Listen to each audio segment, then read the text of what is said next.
social distancing, and that's fine. We're going to be opening up our country, and we're going to be watching certain areas, and we're going to be practicing everything that Deborah's referring to right here. We're going to win the battle, but we also have, you have tremendous responsibility. We have jobs, we have people get tremendous anxiety and depression, and you have suicides over things like. Now, I'm going to sign this, and it's a great honor. $6.2 trillion. I've never signed anything with a T on it. I don't know if I can handle this one, Mitch. We can't chicken out at this point, can we? I don't think so, huh? All right, thank you all.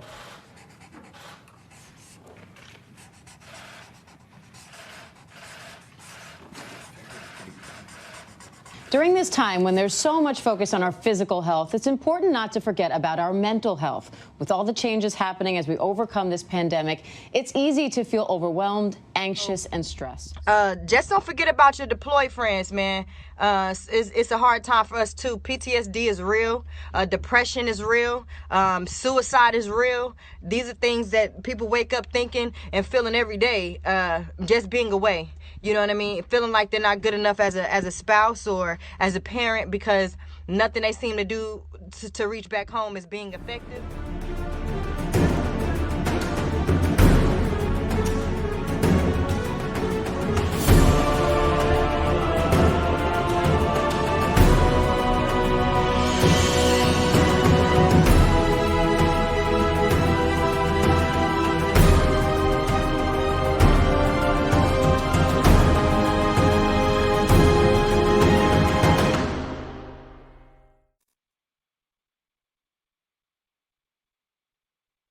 Hello, this is a sister's point of view, and this is the conversation. We are the panel today. Hi, I am Tanya Kennedy. I'm Shantae McLaughlin.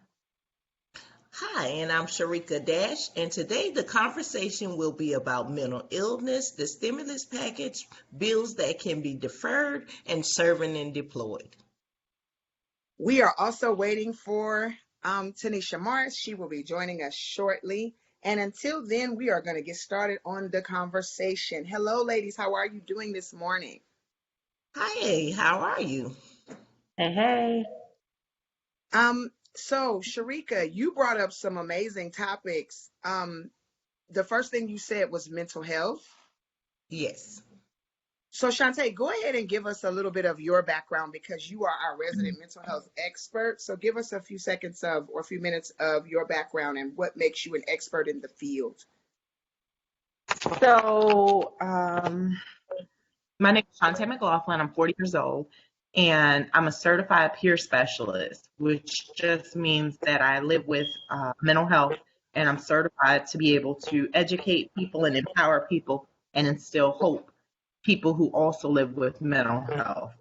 My diagnosis is bipolar 2 with psychosis. Accomplishments wise, I mean, I've been able to put people on tour with Lil Wayne and Rick Ross. I've had a nightclub. I worked in media sales, have a degree, but it doesn't mean anything. Without my medication, I become the homeless person on the streets that talks to themselves, that pees on themselves, the person that you avoid. So with mental health right now, I work for an organization where I facilitate groups, and I'm actually in conversations around doing a little more speaking engagements around mental health, speaking out about the stigma associated with it. And for years, I was diagnosed with schizophrenia, and that kind of puts me into the world of a lot of people who live with mental health because the medications actually had me displaying schizophrenic symptoms. So that's my experience, and that's what I guess makes me an expert on mental health. Lived experience. Right. So when you say, because now I want to get off into that for about 35 more seconds. When you say the medication made you display schizophrenia, what does that exactly mean? So when they have you on medications, if you're not schizophrenic and they put you on schizophrenic medication, the medication may have me being suicidal, The medication may have me hallucinating and being delusional and displaying symptoms or looking symptomatic of being schizophrenic when really it's just the medication. So since they've changed my medication to Vraylar, which is a bipolar medication, I haven't had the weight gain. I haven't had suicidal ideations. I'm not sleeping 15 hours a day. My grandfather lived with schizophrenia, and I just remember him being asleep all the time because the medications to stabilize him would make him sleep. And that was the way of bringing balance. So now that I'm on bipolar medication, I'm lively. You wouldn't know that I had a diagnosis before. Every now and again, I would get delusional. I remember a coworker buying me lunch, and he said, "Yeah, that's your Christmas gift." And I said, "Oh, you want me to throw it up at Christmas and put it under the tree?" And he was like, "What?" And I said, "Oh, never mind. It was my no, never mind." And it was because I was still taking medication, so all the way Wow. off calm. Wow. So let's talk about mental health and how it is, because right now we are under quarantine. Right. Yes, we are under quarantine. And I titled this the meeting coronavirus and and mental health. And the reason why I titled it that was because I was thinking to myself, coronavirus and the quarantine have brought up a whole bunch of topics that would not have otherwise been brought up. Because a lot of times, especially in our community, but worldwide, mental health is brushed under the rug. People don't address mental health issues at all. Like they just don't. Like mental health is like, oh, that's that person on the street, or like you were saying, the person that you try to avoid. And right now, with people being on quarantine, and the only people being left outside are the people that are that way, it's like there's a whole like the president came under large fire when he came on and said, look, we've got to get the economy back up and running because people are going to start committing suicide. And everybody was like, why did he say that? They attacked him. And I know Sharika had a difference of opinion with him, not the fact that he said it, but the way he said it. And I was I just felt like I understood it because I think because I have a daughter that dealt with suicide, and thank God she's still here. But depression will do that. Like for her, quarantine is a death sentence. She's literally like, Mom, I'm going to my brother's house. I can't stay here. I'm like, okay, bye. Because I already know my child has issues, and I can't, holding her to the house, she will go stir crazy. And I'm like, bye, go to your brother. Because I already know what she's dealing with. And Right. and so it's almost like if she came home with the Rona, we're just going to have to deal with that as it comes, because the quarantine itself would cause a whole nother problem in my house. So that's why I understand it from this, because I've dealt with suicide because I was suicidal. So Right. that is a thing. So Sharika, tell me what your reason for not liking how he said it or what he said. This is my thing. We can sit around all day long and say this is going to happen, this is going to get worse, it's going to get this, and all these things are going to happen. But what we wanted and what we really needed to do is turn the situation over and think about, okay, yes, we do have to be quarantined. Yes, there's a lot of things that going on. But before we sit here and put out that there's going to be more suicides and stuff like that, let's bring God into the mix, because I don't know what God everybody else is serving. I know mine is awesome, and there anything can be changed. And before we put out here in the world that people are gonna be committing suicide because of quarantine and stuff like that, we gotta actually get people to praying and wishing for better, because it's the look of mental health is not a look. There is no one particular person. Anybody can suffer from mental health, because I actually have mental health issues. I dealt with it for a long time, and that was the only thing that could help me. Medicines, they had me on different medicines. I actually had a child that came through the time that I was on the medicine. He has several different issues because of the medicine, and me getting closer to God and learning to change things within myself, that was the only thing that helped me with my stuff, and the medicines never did work for me, because actually the medicines gave me more evil ways and more things I could do. I remember sitting in a counseling meeting with the counselor, and they was just telling me all kind of stuff, and I just said, okay, let me play with her a little bit. I started telling the lady what kind of car she was driving, and I said the voices was telling me all these things about her, and I actually had my counselor scared till she turned me over to somebody else. And it was, I'm more of a smart person, so with my mental health, it told me, okay, what you gonna do? You go outsmart everybody. It's like it knows what to work with and how to use each individual. So my thing with mental health with me was, okay, you gonna outsmart every situation. My mama sent me up the road to try to lock me up. I sit and make up plans in the room how I'm gonna terrorize everybody in this room. Me and my friends, we swapped pills, we did all kind of stuff. It just was like, it actually gave me more crazy stuff to do. I actually was the one that, oh, I'm gonna be smart about this thing here. We gonna see how many people we can drive crazy. They gonna be needing some pills by the time they finish dealing with me for these 90 days. And that was me. That was my thing with it. And it's with these things, what we got to realize is we can't, sometimes you can't put everything in the air. Everything's not meant to be said.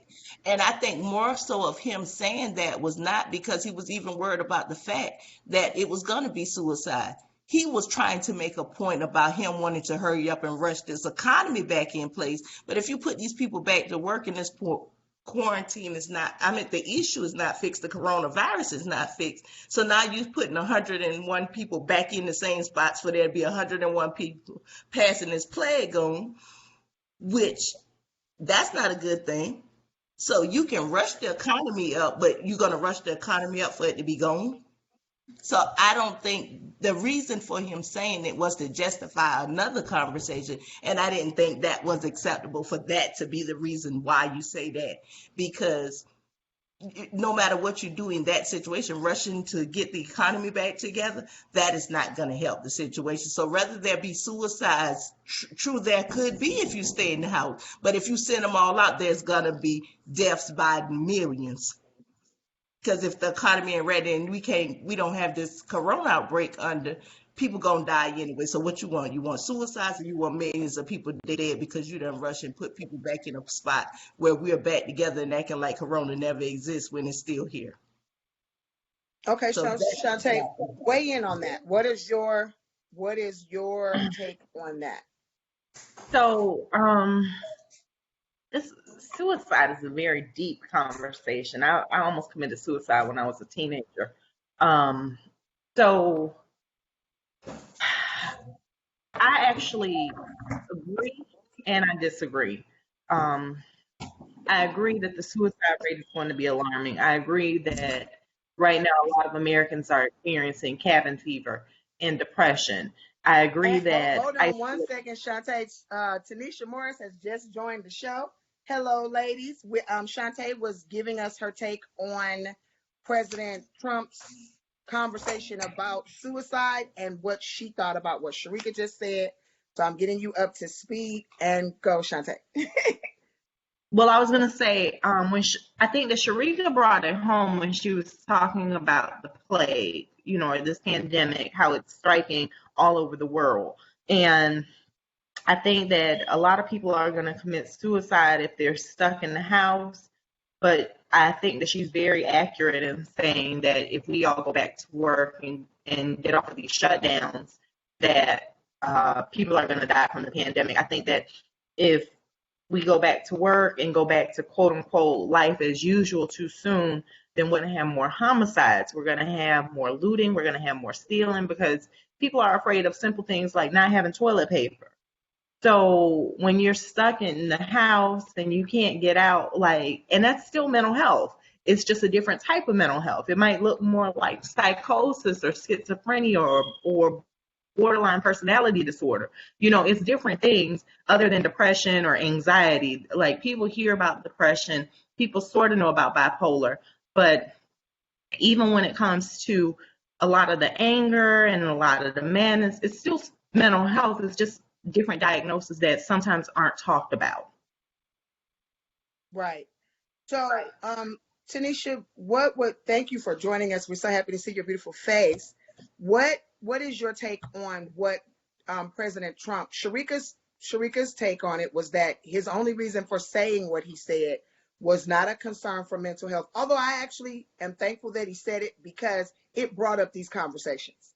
That's the caveat is that it brought up these conversations. But what is your take on what he said and his reasoning for saying it? And do you agree that he shouldn't have said it because it shouldn't have been put out in the atmosphere? Or do you feel that it should have been said because it's going to happen? Or what is your take on it? What's your point of view?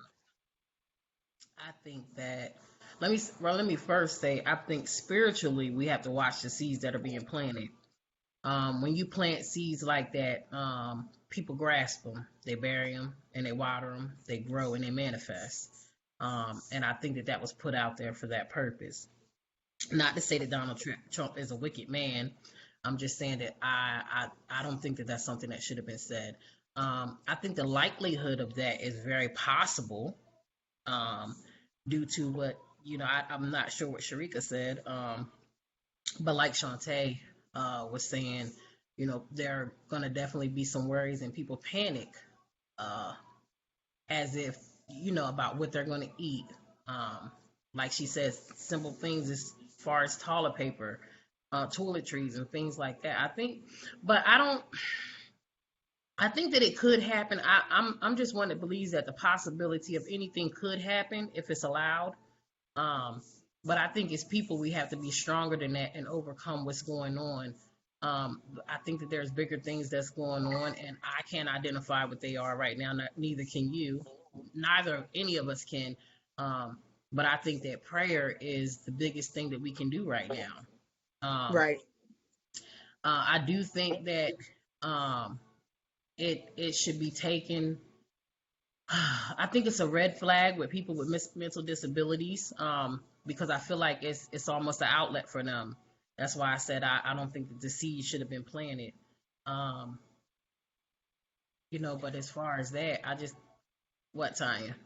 No, well, I want you to finish your thought first before I say something. I was going to ask you a question, but I need you to finish. You interrupted it now. What is it? The look on my face took a sister out. I'm sorry. Well, what I was going to say was, so do you think that, as Donald Trump said, you don't want the cure to be worse than the disease, but do you think that the means justifies the end? In other words, people are talking about, because when I tell you, after he said that, there have been 100 sound bites about mental health. I know Shantae was mentioning something earlier off camera. She was talking about something that they put in place for elementary school kids and mental health. Would they have done all that had he not threw it out there? So that's my question. And and in this platform, I am playing devil's advocate because I think it could go both ways. However, do you think that by him saying that, some good can come out of it? I do. I think that it can go both ways. I think that it's a horrible thing when things like this happen, and then people put preventatives in place that should have already been in place. These things should have already been in place. I'm thankful that they're putting them in place, but I just think that these are issues that should have been addressed. Right. Because it's only fair. So, one thing we have to learn about this government is this government does what it wants to do. It's very unpredictable.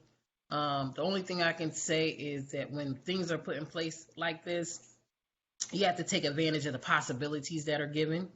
And the things that are given to us. So, I mean, if you can utilize those resources, do so. Right. Well, you can. Can I say something? Yes, ma'am. Of course you can. So when it comes to mental health, so for instance, I facilitate groups where I work. And because I facilitate groups with the socialization, I'm laid off just because there can't be, I have 15 people in my group, 12 are billable. And that just means that the state says that I can't have more than 15 people in a room. Sometimes they bring in an assistant because I have some people who want to be in my room, and I'll take more people. I can take up to 30 people when I have an assistant, but because of socialization, I can't work. But mental health is treated just like as first responders. So my coworkers who do individual groups, they're still in the field working. Some are doing telehealth where they're doing it over the phone and video, but some are still going into people's households because they have to take them their medication. It's a priority to get them their medication. So when it's talking about the suicide, I'm not sure, there's a lot of people who live with mental health who are undiagnosed. And although we may have the liberties of having, I have a freshman, a 15-year-old son, and a 3-year-old son running around here in the house. So it keeps me preoccupied compared to that cat lady, that 50-year-old lady that's living by herself with 8 cats without being able to socialize and having any kind of outlet. That brings about, people going stir crazy. That's where I said, like with what Sharika was saying, where people start panicking, and Tanisha, where the panic sets in and people get afraid. And so I do believe that some of it is spiritual. I think that prayer is the key, but I also believe that God made everything. And God may have set this up for the conversation because there's a lot of people who suffer. Like I thrive with mental health. I don't suffer. I don't battle. I used to suffer. I used to battle when I didn't know what it was, when I had no control over it. I take medicine. Some people don't need medicine. Some people are able to pray. Some people are able to use the church. Some people are able to fast. Some people are able to change their diet, and it gets it through it, because the diets and things that we eat, they also can bring about different things, the chemical imbalance. So with everything going on, and you even think about that, you're stuck in the house. You can eat only what you can eat. Some of these people can't cook, so they eat ramen noodles and Pop-Tarts only, and it just brings about more of that. And when you don't have anyone to talk to or any outlet, they're sitting in the house looking at these 4 walls, going from the living room to the dining room, talking to themselves. And then you send them outside in public. So with it, I think that the 1,000 people with the suicide aren't necessarily the conversation of those of us who live with it compared to those who aren't diagnosed. Wow. Okay.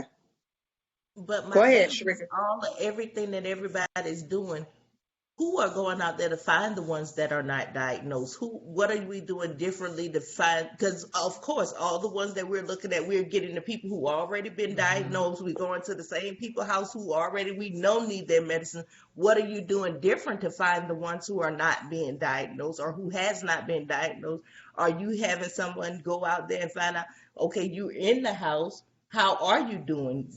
Where are these outlets at for these people that has not been diagnosed, need to be found? What outlets are you? What are the things that you're doing different to make it something of substance? Because if you're not bringing a solution for those people who, okay, I've been sitting in my house and now I'm realizing that what was keeping me from going crazy was the fact that I was moving, shaking, and going. But now I'm sitting in my house and I realize I really got a problem. So what are we doing for those people who have not been diagnosed? So I got my certification. Sorry. Go ahead. No, you're good. Go ahead. Please go ahead. I got my certifications through the Georgia Mental Health Consumer Network. And what they've done, they have like the Warm Suicide Hotline. One of my friends, her husband works for the VA.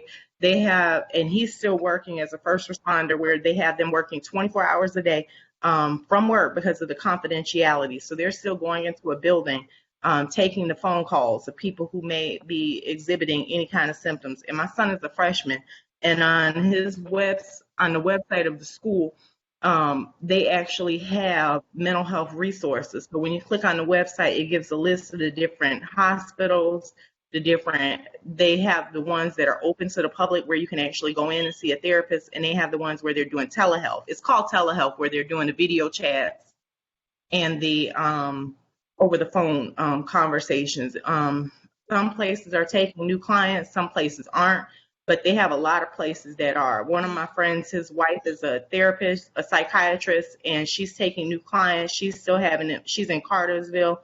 She still has them coming in to see her. even with the coronavirus going on. But see, And you know what? that's We're doing it right now. We're doing something. At the end of this video, when this video is all said and done, telehealth and whatever other information we can put in this video is going to be a part of this video. So when people come watch it, guess what? This now becomes a resource. And I know we had talked about the spirituality of it. I looked up a scripture, Romans 8:28, and we know that for those who love God, all things work together for good for those who are called according to his purpose. So when we start talking about the spirituality aspects of it, we start talking about God, like what Shantae had mentioned. This does two things. It'll put seeds in the ground for the fools, and it'll also put seeds in the ground for the people that are going to be reaping a harvest from this.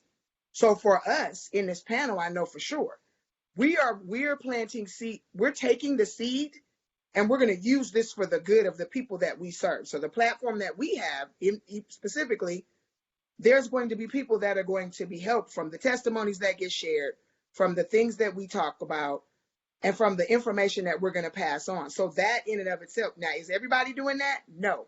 But for those of us that can, I think it's a valid statement to say that there are some things being done. Should it have been done before now? Yes. But Yes. go ahead, Tanisha, because I see your face. I see your face. What you gonna say? Say it. okay. You know what? It has something to do with what Shantae said. It's like she said that people are, even now, some people are not taking new, they're not taking new clients or patients for mental health. And more importantly, Shantae, I understand you once suffered from mental illness, or you say you are treated now. There's no treatment. There's no cure to it. You just take medicine and it manages it.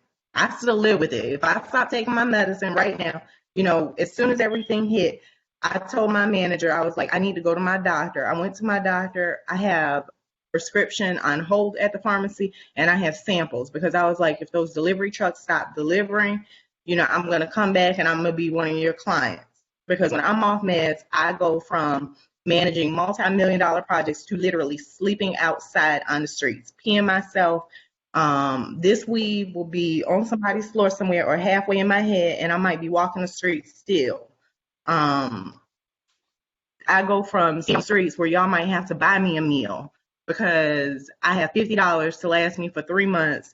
I don't have my phones. I come missing. There's missing persons reports. That's what happens when I'm off my meds. Okay, so let me ask you this. In an epidemic like this, what do you suggest to people who have mental illnesses like yourself? What are some preventatives that what are your coping methods? Outside of there just being medication that you can take, what are some of your coping methods? So there's something through a time like this. Right. There's something called the WRAP. It's WRAP, Wellness Recovery Action Plan. It was developed by Mary Ellen Copeland, I want to say back in the 60s or 70s. And as CPS is where we get our training, everything comes from WRAP. So WRAP, you create like a wellness, you create like your action plan, you create your wellness toolbox. So what your wellness toolbox looks like is when I'm well, these are the things that I do. If I listen to music, if I dance, if I sing, if I cook, these are the things that I do when I'm well. So if I start to experience post-crisis or any kind of crisis, because in your WRAP, you create that too, my crisis management plan. If I'm in crisis, call these people. This is who I want to take care of me. This is my doctor. So you lay it all out. It can be Googled. If you don't have access to the Georgia Mental Health Consumer Network or a WRAP book, you can Google it. There's videos on the WRAP, and you can order a book. The books are between $10 and $20 and create a WRAP. But it keeps you with coping skills. It shows you this is what I need to do. So when you start feeling the pressure and the strain, like maybe I should just stop everything, turn on some music, sing at the top of my lungs, and then just be for a minute. Maybe I should read my Bible. Maybe I should go pray. Maybe I should meditate. Maybe I should drink some tea. Something as simple as that, those are the things that you do when you're well. So if you get off kilter, you can start doing those things to make you feel better. There's actually one of my interventions at work.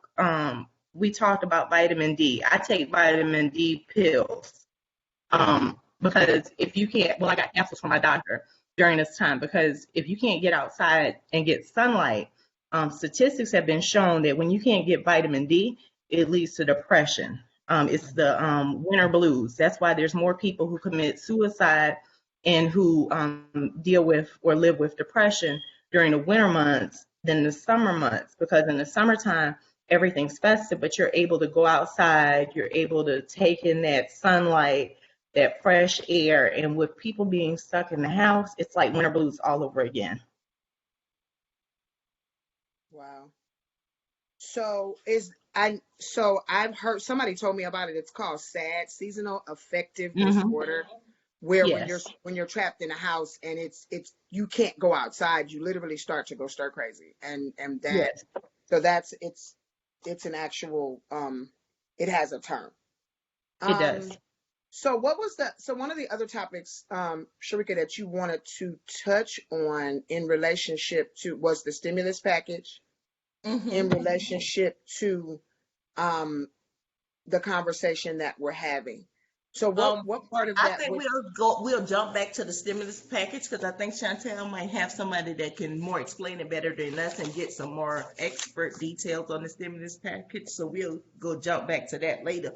But I think the next thing we should talk about is serving and being deployed. That's another thing that's been touchy because we actually have a clip of a lady who left her kids and her husband and she's deployed, and she was talking about mental illness and being depressed that she's not with her family. And just like I told you one thing about the army thing, that touches me because my father, he served in the army, and if you see my daddy now, you would think he has never did nothing in his life. My daddy is that person that's walking around peeing on himself, drinking, and he was fine. He got hit in the head. Some guys tried to rob him. They hit him in the head. He was in a coma for some time. They actually say he was not gonna live, or if he lived, he would never be able to walk or talk again. And my thing was, I was 13, I was pregnant, and my family wanted me to just go ahead and pull the plug because of all the scary things they said. But my thing was, I knew God, and I wasn't gonna be the one to do it. I said, if God want him, he gonna take him on this ventilator, however he want him, but he won't get him through the action of me helping you do that. And so now my family and I battle with the fact, do I think that he's better now because he's alive, and knowing my daddy's status before and how he's living now. So wow. This is my question, and I don't know if any of you all, Shantae, with you being in the field, is there any real screening for people going into the military? Because the thing is, when you sign up to go into the military, besides the accidents and things that can happen, you're knowing that you're going to get deployed away from your family.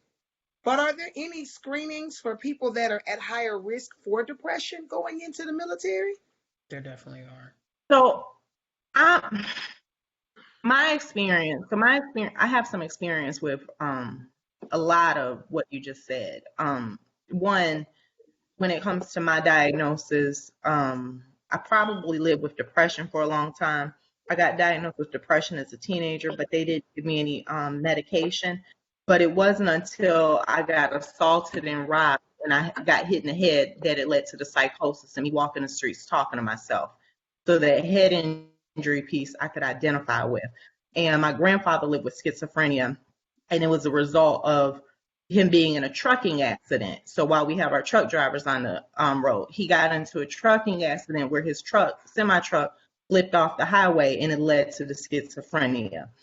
And my mother is a Gulf War veteran. So what happens is, so first off, my father died in front of me when I was 9. And 9 months later, my mom, to have a better life for me, went into the military. So she was dealing with her own set of trauma. But they do mental health evaluations when you first enter into the military. I have an aunt that works for the Pentagon who lives with schizophrenia. and she's a Johns Hopkins graduate, and she's an Air Force veteran. So they do the evaluations, but I think that what they're exposed to, the chemicals, the experimentation, they can also lead to more mental health. I say that because my mom's a Gulf War veteran. She lives with PTSD. My mom, when I was growing up, she did the electrical wiring on planes for Gulfstream, Asaba, Boeing, and she lives with PTSD.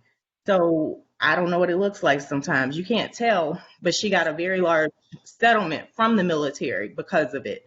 And because they found that a lot of what she was living with came from the war. So when it comes, well, some of the preventative measures that they do, since she was a single parent, and I guess the high risk conversation when you have children, when you have families, she had to turn over her guardianship to someone other than herself, because the thought is when you are in the military, if you're deployed for war or something, if something happens, who takes care of your children? So my grandparents were my guardians. And then at some point, my aunt became a guardian after my grandparents passed away, because it wasn't until she got out of the military that she returned to being my legal guardian. Because while you're in the military, if you're a single parent, you have to have somebody else have guardianship of your children. So I don't know if that answered the question, but that's my only experience. I have, like I said, one of my best friends, her husband works at the VA, and he takes the calls 24 hours. They have a hotline. I'll text her while we're here to get that number for you guys, but they have a hotline for people who are veterans and people who are in the military where they can call and get some support around what they're dealing with right now between their family, because a lot of military, they deal with PTSD, post-traumatic stress disorder, a little more than what the average person deals with. And it can come from something as simple as an accident.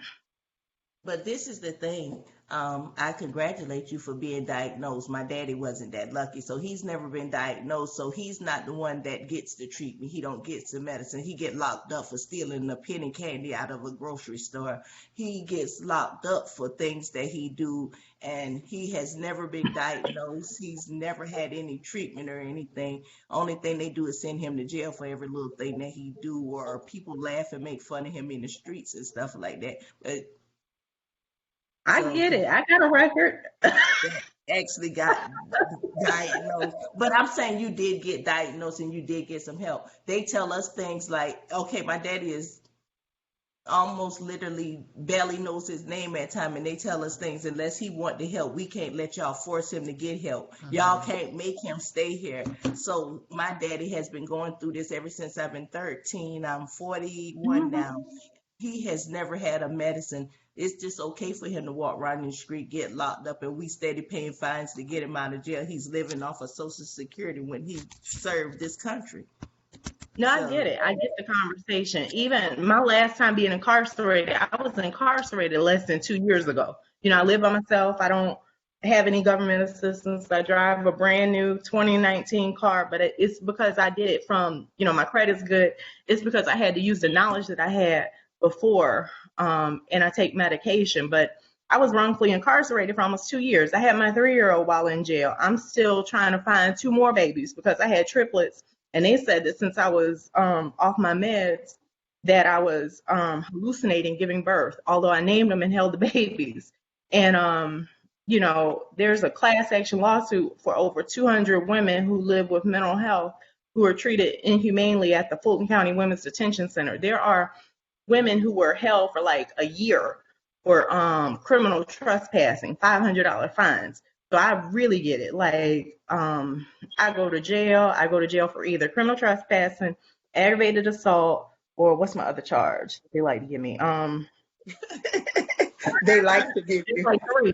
There's 3 charges that I'm going to jail for, either this, or this. You know, but I was facing 20 years just because they had me classified as homeless for terroristic threats, aggravated assault, and possession of a knife, and the commencement of a felony. And it wasn't until they sent me to Georgia Regional to stabilize me before they even gave me my charges. They just held me for 9 months. They didn't give me a lawyer. They didn't give me a phone call. They didn't even tell me what they were holding me on. So when you are homeless or you live with mental health and you're on and you don't, your family can really not do it. Excuse me, your family's limited to what they can do because as an adult, once you're over 18, they have to get out guardianship of you. And to get guardianship costs a minimum of $3,000. And it's not something that you pay your money and then you get guardianship. You have to go through court. You have to show where someone is legally not able to care for themselves. So even if you can get Social Security, you can legally care for yourself, especially if you can get it without a payee. So you're just going to be in the system. There's people who I know who have been arrested 70 times over mental health or drugs and substance abuse, which a lot of people don't know that drugs and substance abuse is classified as mental health. Depending on if you're a transgender, that's classified, like when people hear things like gay and lesbian people are classified as mental health, depending on if you're a male to woman or a woman to male, sometimes classified as mental health. It's I want to say it's multiple personality disorder. Gender dysphoria. There you go. Gender Yeah. dysphoria. But and you can get, Medicaid will cover things such as sex changes, where they won't cover you getting your teeth done, but they'll cover a sex change because of the classification of mental health. So it's like when you start, I mean, it's real. It's much realer than people think. People want to make fun of the people on the streets, but there's vets, there's high functioning people. Stress can lead to mental health. Mm-hmm. And Something as simple as taking care of yourself. I didn't mean to cut you off, Shantae. I lived with a man for 15 years that was PTSD, off and on substance abuse. My second husband got arrested, so he's been gone a year 2 days ago. However, I lived through his mental health. I lived through his paranoia. I lived through the PTSD. I lived through the 1 minute I'm okay, the next minute I'm yelling and screaming at everybody and nobody knows why or what. And the stuff I didn't know about him, I think before he met me, I found out he was homeless. He was on the street, the drug, and these are things that were happening. He was incarcerated several times. The drug addiction was just off the charts before we got together. When we got together, it tapered off, but it was still there. It was still this underlying thing that kept creeping into the relationship because he was trying to self-medicate for mental health. And so because he was trying to self-medicate for mental health, it was an ongoing process. So, and he was a veteran. And so I completely understand. And back to what you were saying, Sharika, about the woman that was deployed, it is when you go, I imagine you're away from your family and you're with these people that you don't know for 6-8 months. You develop relationships with those people eventually. But at first, it has to be, especially considering how old you are. You just got married, you just had a family, and all of a sudden you done left and went off with the military because you think you're helping your family. And the reality is the money is not necessarily worth the distance. Right. So that's the other piece to that. Yeah, I think listening to the young lady, her biggest thing was to just give appreciation that you were actually home with your families and able to, because there were a lot of people complaining about having to be at home with their children during the quarantine, or what we call quarantine, because it's not actual quarantine. You're not quarantined unless you have the virus, but it is suggested that you stay home. But, you know, she was more so saying that this is a time that should really be appreciated because there are people like herself who cannot appreciate their time with their families because of the choice that they made to join the military. And that's like a lot of other professions. People can't be at home with their families. But, you know, and I know this is a little off subject, but it kind of gave me a concern just now, even listening to Shantae, because you know, at this point, I'm wondering what does happen to the homeless people at this point. Right. are under bridges, who don't have covering, Nothing. what is happening to our homeless. I think that those, and I appreciate hearing everything else that's going on, but the thing about it is we all know that mental illness is real. We all have our own stories of mental illness. We all know someone who has suffered mental illness. But the thing about it is what do we do about it in a time like this? And like I said, there's homeless people who have mental illnesses. Who is reaching out to those people? No one is probably the answer. The benefit for you, Shantae, is that you are medicated and you are home and you are with your children. The possibility of you running out of medications, I hope, is not likely. So you are actually in a better state than a lot of people are at this moment. So the thing is not to, and I understand you went through everything that you went through, but my focus here today is to figure out what to do for people who are not in your situation right now. Because there's people like Sharika's dad who are not in your situation right now, who are still trying to deal with this. And I'm not, they'll tell you, I'm just one of them people that's just like, okay, your situation is taken care of. Let's take care of somebody else's. And that's just the way that I am. So my thing is, I want to know what to do for them people. I'm not really interested in anything else, because right now they're in a crisis and their life might very well depend on it. We're fine. Believe it or not, sometimes when you're homeless, especially when you look homeless, there's more resources. The fact that I might have on a BCBG and Hold on, can I come in right there? At this point, with my father, let me tell you the difference in my father and a bunch of people. With my father, he has his good days, and my father has suits that cost over $1,000 and something dollars that he can put on and he can dress up. And most of the time, and I promise you, I would not be lying to you. Every time we have tried to take him to court to try to get him where we actually can get power of attorney over him, I promise you, we find him on one of them good days. He go in there and he talk to the judge, and they be like, "You really got to be playing with me. This man is not doing these things that y'all say he's doing." Every time we have took him to court, our case has gotten thrown out. Every single time we've took him. My daddy will walk in the room looking better than everybody in the courtroom, including the judge. And because they're supposed to be smart. Right. He is smart as all about those. There is nothing he can't tell you that he know history from day 1 to day 21. Right. There's nothing. So I don't know if the look homeless thing might be the thing or what it's taking, but there is people who is functional, and there are some that's just not, which I know my daddy can have his good days, but I know with the correct medications, a diagnosis, he could do a whole lot better. And this is the thing now, like right now, I haven't talked to my daddy in months, and what that means is he's going off on a binge. He don't realize that I do have this Obama phone. I can pick up the phone and call my daughter, and we don't know what the quarantine is doing for him at this moment. We don't know, because I haven't talked to him, because he's in that state now where I haven't spoke to him. But when he's in his good times, he's gonna speak to his grandkids every day. And see, that's what I'm talking about. It's just crazy. Because even with Shantae, I just heard you say people who look homeless tend to have more resources, but I don't really necessarily find that true. And I'm gonna tell you why I don't find that true. And it could be, but I can't see the logic in that.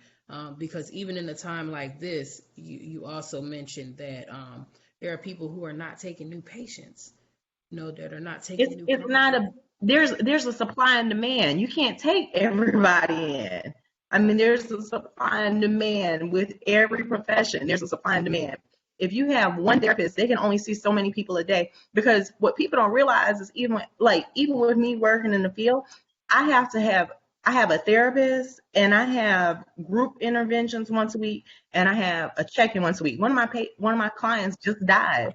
So I have people calling to check on me and my own mental state. So if you take in too many people, it stops the person that's trying to help from being effective at being able to help, because you can only do so much. But right now, the reason why I made that statement is I know here in Atlanta, Councilman Antonio Brown just posted on his Facebook about a bunch of places that opened. The homeless people are getting checked for COVID-19, whereas we're on quarantine. They are actually, there's free hospitals, there's free inpatient places. Now the shelters, because of socialization, a lot of the shelters are closed, but they're opening up parking decks and putting people 6 feet apart so that they have a place to stay. And I'm not saying that that's better than being in a 1,400, I live in an apartment, but being in a 1,400 square foot apartment with lights and water, but they have some kind of place where it's safe for them and they're getting checked. The rest of us, we're sitting here hoping and praying that we don't have it because it can lay dormant, like it's airborne. There's people who they think that they had it. I did a training on COVID-19 through work, and they're thinking that it started showing up in September. And this is coming from like the CDC, some of these quotes. So although it didn't show up till December, January, they're saying that this originated around September. So it stayed for 3 months before people became symptomatic. So although we're quarantining for 14 days, we may have it and not know, but the homeless are being able to be checked. So that's why it's made the statement that with some of them, if you look homeless, sometimes you have it a little easier than people who don't. Well, and the other side, but let me say this real quick, Tanisha. The other side of that is there are people with boots on the ground. There are people with boots on the ground. I saw an organization the other day that was putting out portable sinks in different areas for people to be able to wash their hands that are living on the street. So and these people were on the ground before this all started. They were doing stuff in the community before. For every area that's not being serviced, there are areas that are. And the sad truth of it is that we can only help who we can help. Like the four of us could each help 30 people, but then you got this other 30 people that aren't getting help. And it's sad that it works that way. But when she talks about, I have a girlfriend that lived homeless for a whole year. She didn't look homeless, never looked homeless. Sharika Altamis. Part of her testimony is that she was homeless for a long time. And she told me, because I was saying, we're going to go downtown. Our outreach program at the church is going to go downtown and feed the homeless. She said, honey, why? They get brand new shoes. They get more food in a little bit. They're all they got to do is stand in line. They could eat 3-4 meals a day. She said, other than being outside, unless you're just mentally not stable enough to go get food, and then that's a whole nother issue. But for people that are homeless for not mental illness or people that look homeless, they do have actually a lot of resources.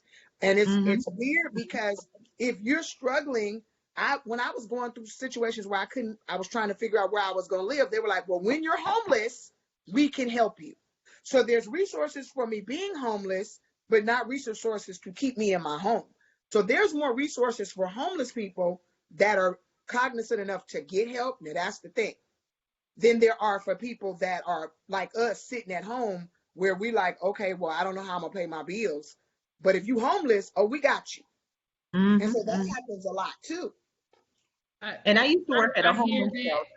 I hear that, but just goes back to if the resources are available. And if you guys know those resources, I really expect to see those bulletins up with this so that people know. Shantae, you say there are places where they are doing things in a parking garage and where they're testing people for COVID-19. I really expect to see all of that up, with this so that people know where they can go to get these resources so they're not left out in the dark.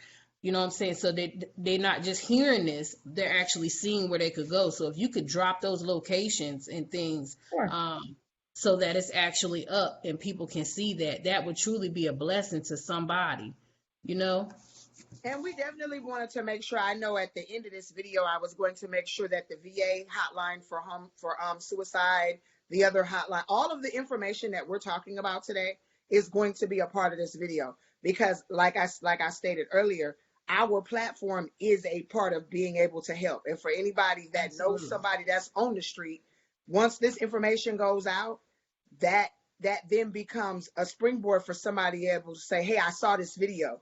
And Auntie Boo Boo, who she won't come in the house, but see if you can get her to go over to this place because they can maybe test her for corona, and they can maybe give her some place to sleep, and she can maybe get a sandwich. So that's the whole purpose of this is that. But that's why I said, even though Donald Trump, aka my Cheeto Puff, that's my nickname for Donald, even though, because I promise he's orange, but even though Donald Trump said that for nefarious reasons, the reality of it is it sparked conversation. And every time something sparks a conversation, it then is a tool for change. So if there was nothing to irritate us, to make us jump on here and have a conversation, then would we have been putting out information about it?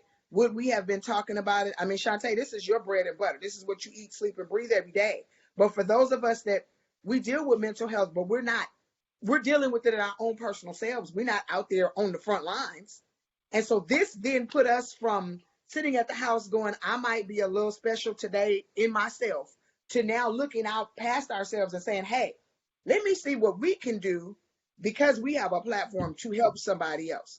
And so that if for no other reason, that was a good part of what happened. And what came forth from this was the fact that we're talking about it, and we wouldn't have been talking about it prior to now. So I don't know if anybody has any thoughts on that. I was going to say real quick, this goes back to what Tanisha and Sharika were talking about when it comes to the spiritual aspect, and why I say that, like, I believe in God. I believe, I was raised Pentecostal. So at any given moment, I might break out speaking in tongues, praying. I just had the mouth of a sailor, where I like to cuss a lot. But that's my character defect. But I believe in God, and I say that to say, but I cuss a little bit. I cuss a lot. And I say that to say, I just don't believe that God makes mistakes. And the fact that I would be able to be as a quote unquote accomplished as I am on paper, but willing to have the conversation about mental health, I just believe that's my calling. So the fact that I choose to go into prisons and things like that for who I am in the present moment, when God's ready to deliver me from cursing, then I'll be delivered from it. When I start feeling convicted about it, then I'll feel convicted about it. But I plan on going into prisons and having this conversation. I go up against county commissioners with this conversation. I advocate, I protest in this conversation. So I live it. When you're dealing with somebody who's a registered sex offender, who's talking about cutting off people's heads and screwing their vaginas, it don't work for me to be like, you know what? I'm gonna douse you with some oil right now and pray for you. Like, sometimes your life is like, I've been trained, I'm certified to be able to interact with people who might be combative with mental health as far as in self-defense. I have to get certified every 6 months to be able to do that because I work in the field. So it's real. Everyone with mental health isn't violent. So I don't want to put that stigma out there. But this is a very real conversation, and it's very near and dear to me. But God doesn't make mistakes. Even us having this conversation, even with the president saying that it might have come off, he comes off a little brat, a little rough sometimes. But it's a conversation. And without this conversation, people like your father wouldn't be able to get some of the resources of finding out where they can go to not be in the streets. It's a conversation, that must be had. You're right. And the other side of it too, with Sharika, with your dad, and because he is so aware, he kind of, when Shantae was talking about how she was off meds, it sounds very similar, because he was very much of an intelligent, functioning man prior to the accident. And then after the accident, there's this head trauma, and now he's got, and now I got mental health. So because he's very aware, it's harder for him because he has to want to go get help. And so in his psychosis, when the illness kicks up on him, now I don't want help. I want to go do what I'm doing. And so that's it's not even that. It's not a want. It's not a want. He don't think he need help. Yeah, you don't think that you need the help. Okay. Wow. Okay. He really wanted, and he can have conversations with you to make you think you crazy. You Yeah. really have a conversation with me sometime. I'm like, and I'm here trying to save you, but you just made me look real stupid just now. And that's how we look in court most of the time when we go to court. Mm. We look real stupid because he outsmarts all of us. Wow. Wow. But I had someone tell me that one time because I promise I think she's bipolar because her mood swings so hard.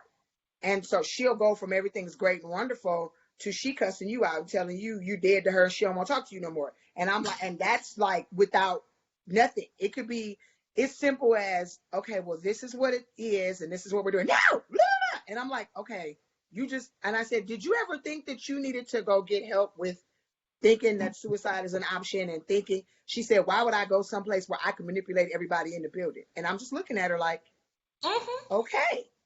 But she meant that. And this is a person that she holds a job, she takes care of her kids. But when she snaps, she snaps. And they be calling me going, have you seen such and such? No, baby, I haven't seen her.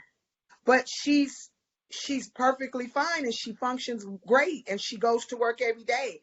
But every now and again, she will snap. And when she snaps, it looks all types of crazy. And so I understand what you're saying. If you don't think that there's anything wrong with you, why go get medication? You have to think something's wrong for you to go get help. So I understand that too. So how do we help those people, Shantae? That's the question. How do we help the person that doesn't think they need help? You got to find their why. Like you hear with network marketing, people are always like, "Oh, what's your why?" You got to find their why. My why was my kids. So I remember at the transitional housing place, and they said, "Well, you said you want to see your kids. If you want to see your kids, you'll sign off on this piece of paper saying that you'll take your medicine." And I was like, "I don't take medicine. I'm a herbalist. I eat healthy. I'm not eating this. I'm not taking this. You just want me to be a dope fiend. I ain't being no dope fiend. I ain't taking medicine." And they told me that I could see my child, who at the time was 5, if I took my medicine. And that was enough for me to take my medicine. And for those who don't take pills, there's always Invega or Haldol, which is a shot that you get once a month. It gets in the system in about 24, 48 hours. It wears off about 2-3 days before it's time to get another shot. But for those, there's ACT teams out there. There's other CPSs who advocate. There's CPSs who will go to court with a person. When I first got diagnosed, there was something called the mental health diversion courts that stop you from being in and out of jail, where they advocate for you. There's no longer mental health diversion courts, but there's plenty of ACT teams. You can Google it. There's ACT teams, and with most agencies, there's about 30 ACT teams in the state of Georgia.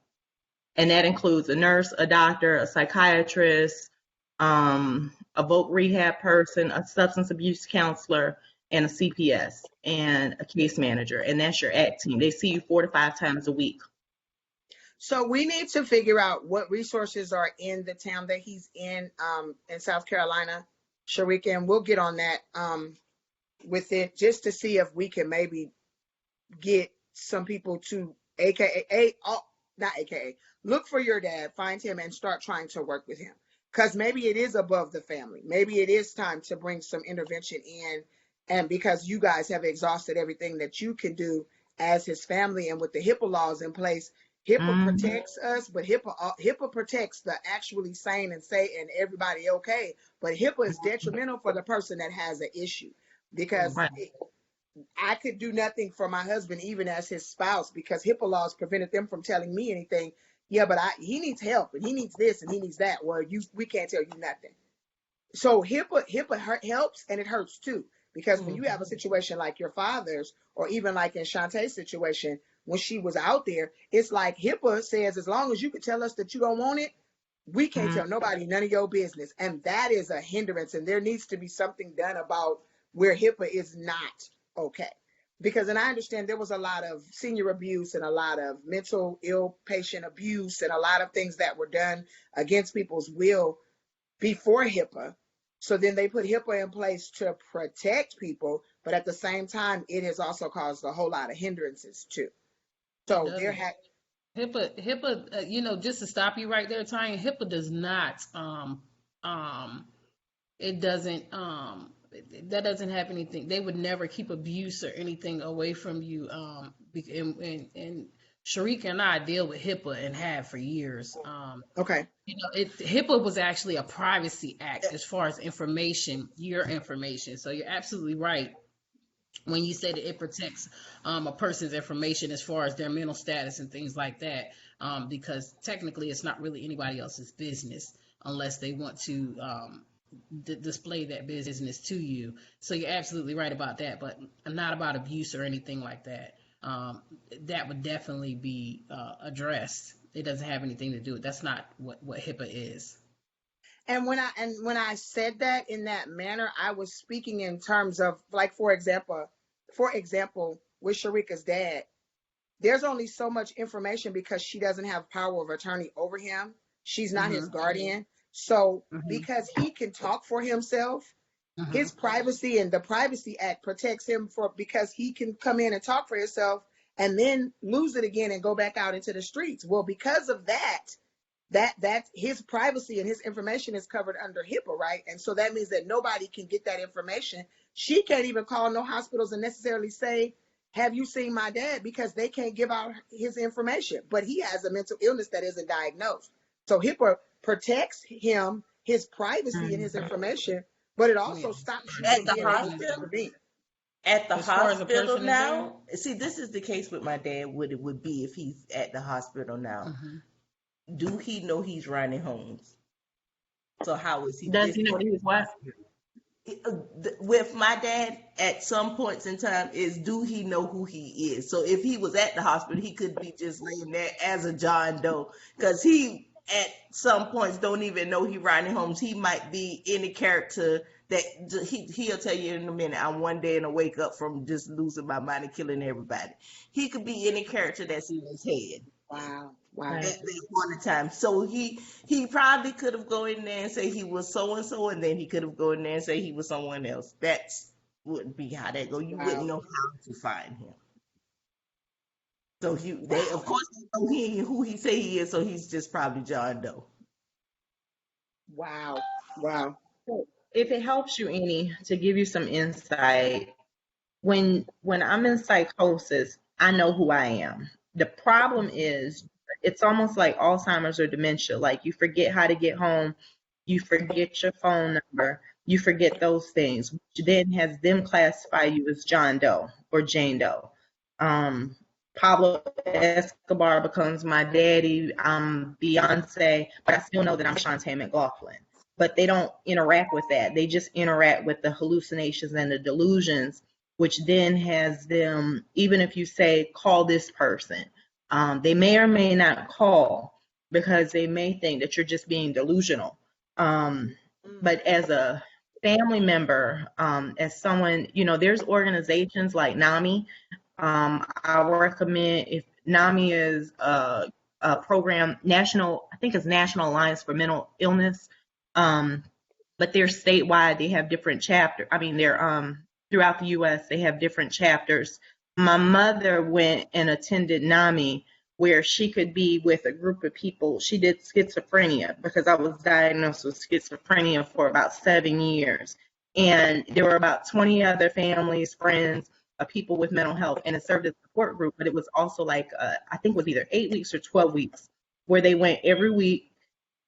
And she was able to be informed, but it served as a support group. I think she got a certificate at the end, but where you can have other access to other resources and interact with other family members and friends who are dealing with the same thing you're dealing with, so that you can get through to your relative.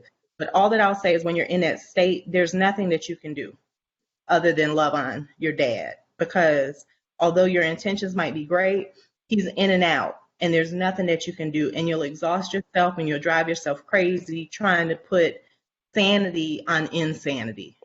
And there's nothing that you can do. And it might be a very powerless feeling. You can pray, you can be compassionate, because when you're in that state, like when I'm in that state of being, I know how people treat me. So when I'm well, I remember the people who actually took me into their houses, who gave me meals. I remember the people who dropped me off at 5 Points at 3 in the morning, like, I ain't taking you nowhere. You know, so when you're in that state, you know who you can remember. It's just a conversation. So just keep loving on your dad, keep treating him well, because there's going to be a day in which he's not in that state of mind and where he's well, and he'll be able to remember all the good things that you did for him. Wow. So quickly before we get off of here, because I know we are running close on time, and I don't know if the expert that you had in terms of the stimulus package was going to be available, because I know he was in another meeting.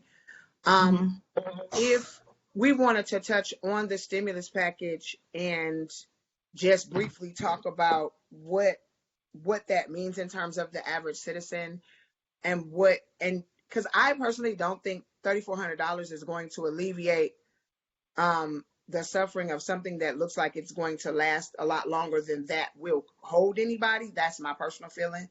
It's a help, but it's also a drop in the bucket. So what information does what is our thought process on the stimulus package? Like, what is everybody's? Because like I said, I feel like it's a drop in the bucket. What does anybody else feel about it, and what it means or doesn't mean? Well, this is my thought process with that, and that's why I also put it in the video that Candy had up about the bill deferment. Because just think, if they're giving you some time, and they're doing a lot of things interest free, you're getting to put bills, like if you have a car payment, they're giving you 3 or 4 months or whatever time they're giving you, and you're adding it onto the back end of your payment. It's not like it's gonna, oh, after this 3 months over, I got to come up with those 3 months I missed. It's actually, if you was going to be finishing December, you're just going to be finishing March now. And I think that, along with all the other things they put together, if you play it right and you're smart, you could actually make it from there, because he could have, and everybody could have said, y'all just figure it all out, because we got to live too. But the fact that they did something is better than not doing anything. It's one of those situations like with mental health. It's sad you can't get everything you need, but the fact that there are some things put in place, like being able to miss 3 or 4 months on this bill so that you can have that money just in case something never will happen or whatever happens. So I think that anything helps at this point. And Right. I'm like Sharika. I was not aware, fully aware until yesterday that there are people who are not eating at all. So I think it's kind of ungrateful to even think that $2, isn't enough, because that's something that somebody doesn't have. Right. Some people, they live a certain lifestyle, and hey, kudos to them. But, for some of us, we're just thankful for the little bit that we can get, because it go a long ways. And some of us know how to make that work. I know people who can go in a grocery store like myself with $50 and all the responsibility that I have, and I can come out of that and make meals out of that if I need to survive.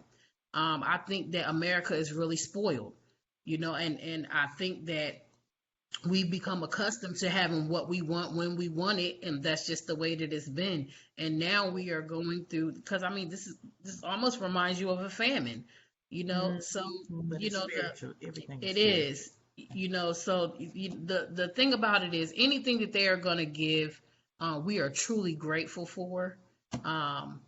And that's all we can be right now. And like I said, prayer is, because my whole opinion about the thing is spiritual, and everybody's not going to agree. But I feel like for the whole world to be affected, and going into, as what I said before, into a quarantine, I feel like that is God saying, sit down and listen to me, because I am trying to speak to you all. And the thing about it is, if you know anything about the word of God, he said every knee shall bow and every tongue shall confess. But he would not do what he needed to do until every man had knowledge of him. And I feel like this is his way of saying, I am here. And y'all are going to listen. You're not going to work. You're not going to party. You're not going to run the streets. You're not going to go do everything that you want to do, because now it's time to listen to me. And I just those are my thoughts. Those are my spiritual thoughts. And I believe that, But I believe also that he takes care of his people. And I believe that even using Donald Trump, people don't like Donald Trump, I but the love thing Cheeto. about it Don't is, start with Cheeto. I love that's my here's boy. the thing though, there's a God that's greater than him, because he is allowing him to give us the resources that are needed, not the resources that are wanted, but the resources that are needed, so that we can still carry on and do what we need to do for our families. And like I said, everybody isn't as fortunate. And I pray to God that, we as people can actually try to reach and meet some of the people's needs who are not as fortunate as we are, but every little bit counts. And I know that's something I asked me, but every little bit counts. No, girl, I just wanted you to get your feelings out. I just needed you to just say what it is. Shantae, how about you? I agree. I think it was really good for them to add in that freelance piece. Like, I'm a contractor. So when they first did the unemployment, I mean, the layoffs, and they were talking about unemployment checks, and I was like, I'm a contractor. There's no unemployment check. There's me having a consulting company, and I better get it how I live with my own company, because I still got rent, I still got car note, and I still got kids. But I think that them adding in that freelance piece where they're offering unemployment to people who gig and people who don't necessarily work traditional jobs. I think it's $600 a week for 4 months. And I think with them adding on that unemployment piece for people who do go into jobs, so I think unemployment is usually $300 to $400 a week on average. The max is usually about $500 or $600. So them adding on that additional $600 so that people are bringing in like $1,000 a week. There was a Republican senator, I want to say, who made a comment about the stimulus money making Americans lazy because they can collect more on unemployment over the next 4 months compared to them going to work every day. I think that was a very ignorant comment, but with deferments, with student loans being deferred, with major bills being able to be deferred, with mortgages being able to be deferred, and with that stimulus money, I think it's what's needed to put America back on track, especially after our last recession from about 10 years ago, where everybody hasn't bounced back fully. Our economy seemed to have made improvements, but I think that having 3 to 4 months of people having extra money and not having a whole lot of debt and bills, I think it'll help the morale. It'll help with the suicide conversation. It'll help with the mental illness. Because when people aren't afraid of not being able to do the basic necessities of feeding their kids, it creates a lot of stress relief. And So that's my I tend to agree with all three of you ladies. I think all three of you have valid points. And I also, and when I say it's a drop in the bucket, I don't Don't try to necessarily fix that now, girl. Don't try to no. fix that Well, now. Nah, I'm I messing with get you. Go to. ahead. I get to because it's the conversation. So when I Exactly. so that's what we have to do, a conversation. But when I say a drop in the bucket, it's just because when Shantae talks about the reset, there are people that still have not recovered from Mhm. before. So I don't know. Now, for me, that money will put me in a place of recovery where when this is over with, I'm going to be in a better position than I was before this started. And that's a blessing, but that's not everybody's story. There are some people that's not going to be enough to help, their situation was already bad anyway. These are people that are living from one tax year to another one. And that's how, so this may be a stopgate, but it may not necessarily, when this is over with, they might not be in a better position than they were in when it started. And that, when I say drop, because their original thought process on this stimulus was a couple $1,000s a month for however long it lasted. That was the original bill. So when they Yep. dropped that down to a one-time lump sum of $3,400, yes, it's a help. Yes, I'm grateful. Yes, it's needed. But the original bill was $2,000 a month, and they shot that one down. So that's why I say that $2,000 a month would do a whole lot more than a one-time payment of $3,400. And Yeah, so but then that's why I say that. Yeah, That's but then where I'm that like, came from. I'm kind of like Sharika, what Sharika said. They're, I don't know if you've seen, but they're not allowing evictions at this time. True. So there are a lot of things put into place, and this, and two, y'all, we just got to be real. Um, some people are in situations because they allow themselves to be in them situations. Not everybody, but I mean, some people are not good at managing money, and this can't be the fault of the economy because you chose to do what you wanted to do with your money, and now you're in a deeper hole. So we got to be fair about the situation. And I know a lot of people are upset because some people are receiving stimulus checks and they never worked. So Right. even it's you look at it and it's just like why she get some and the only thing she did was stay at home, but that's really not our business. That's not our portion. That's Yeah. not our business. But that does aggravate some people, especially the people who wake up every morning and go to work for their children and now they're not able to. But like I Right. was saying, what Sharika was saying, there have been there are y'all there are a lot of preventatives put in place right now to keep you from going under. No, it's not going to cover the full cost of your bills, but there are preventatives put into place that will actually help you keep and maintain what you have. And this was the goal. This was not to fully take care of you so you could sit home in your air conditioner and have no worries at all. This isn't because, I mean, if we could do that, it would be great. And some of us were smart enough to do that. So that's right, girl. But I'm just saying, some of us, turn you I wish my air condition worked for me to sit up in the thing. It ain't working. Mine too. I'm trying to go Mine outside. too. And I mean, you know my story as far as my house and stuff. So, this is, it's going. It's going. But at the same time, I'm going to be grateful for everything that I'm given and allowed. And just having life, and being in the right mind is a wonderful place to be right now, even through all of this. But my thing is, Tanya, for you to say about the money, and I heard you say about it was supposed to be this amount for this many months and stuff like that.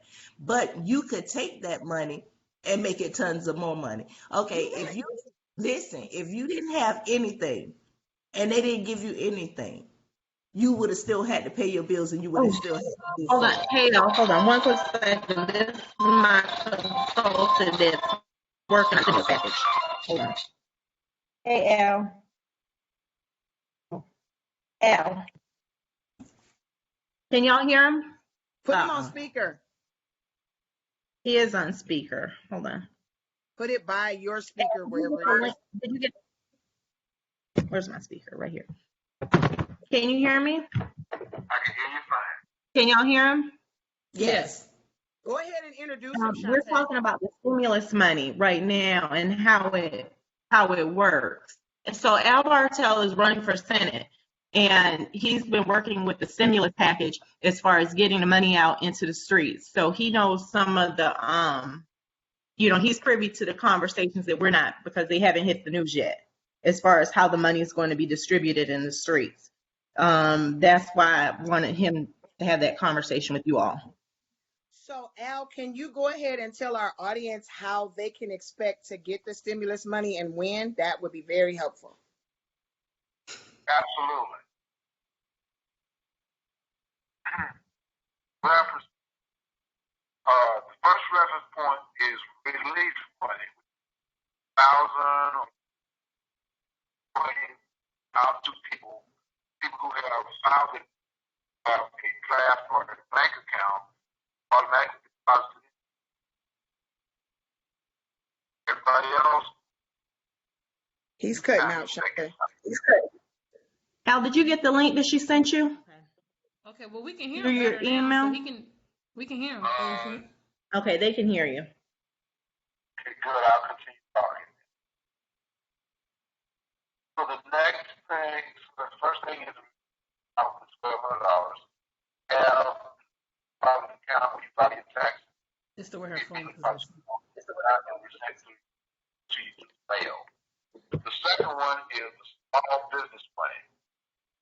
The SBA, Small Business Administration, have delegated banks as a SBA approved lender.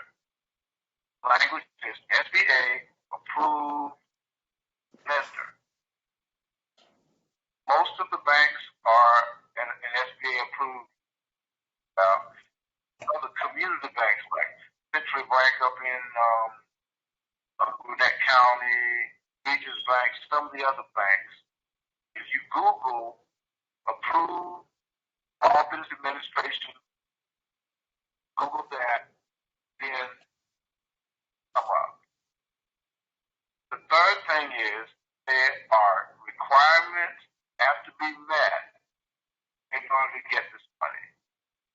So like a list of the people that you employ, their employees of 1099, how you've been tracking your accounts, whether you use QuickBooks, else, verified accounting system, a verified way of tracking your employees, and which bank or which financial institution. Those three things. A verified way for you to track your employees, like when are they employed, how much you pay them, how do you track them, back to how you do your employees. Second thing is how you account for your business. What you buy, what you sell, all that is managed. And most people use QuickBooks kind of software to do that. So it's not just filling out a piece of paper and getting this money. You have to have a verified way of tracking your employees, tracking your business, and what kind of bank is. So if those of us who are clear, there's going to be a gap between what the SBA is requiring for our small businesses have an operating system. Most of our small businesses do not have that kind of operating system, even though they do have the information. Those of us who are consultants who are willing to work with small businesses, take the information that you have and upgrade it how the SBA wants it to communicate. Those are the basic reference points. For any of you who want to talk with me longer, get with Shantae so let's set up a meeting for us to continue this conversation. Yeah, absolutely. I think that I think that's very necessary, especially during this time, because there's been so many different allegations of what's going to happen, and nobody has actual facts. It's just an assumption and what they're reading on the internet, and we all know that changes from day to day. And especially with me, Hold on real quick. Hey Al, thanks for your time. I'll give them just send me over your schedule. Give me 3 open positions or open times, and I'll give it the ladies and see which one of those time schedules works for them. Does that work? That works for me, businesswoman. All right. Thank you, sir. Bye-bye. Thank you so much, Shantae, for that connection. That was amazing. Sharika, finish what you were saying so that we can wrap this up. I was saying thank you because for one thing, you know that I would love to turn that over to everybody who owns a clinic, because of course their clinics are shut down at this point. Mm-hmm. Yeah, one of the other things that he told me yesterday, he was talking to one of my other friends with a business, and he was saying that for those who get the small business loans for their organizations or companies, if you keep your employees, they'll forgive the loans because they're coming from the Federal Reserve. So there's some, of course, I'll schedule for you guys to talk to him further. What's there is I'm doing Walmart grocery pickup, so I got to pick up my groceries. Yeah, I'm scared about being in the store, because I couldn't hear him that well. What did he say about the first ones who, as far as dressing the individual homes? If you file taxes and you did it electronically, then you'll get your money faster because they'll electronically pay you. If you didn't file electronically, then you'll have to wait for a paper check. So what I was going to say was this has been a sister's point of view, the conversation. And we have been talking about coronavirus and mental health and the stimulus package and everything else that we talked about today. And thank you all for tuning in. And please stay tuned. At the end of this video, we will have information and other things to help out. So if you do not have, if the information does not fit your area, contact us and we will help you search out that information. Thank you again. Thank you, Shantae McLaughlin, for joining us today.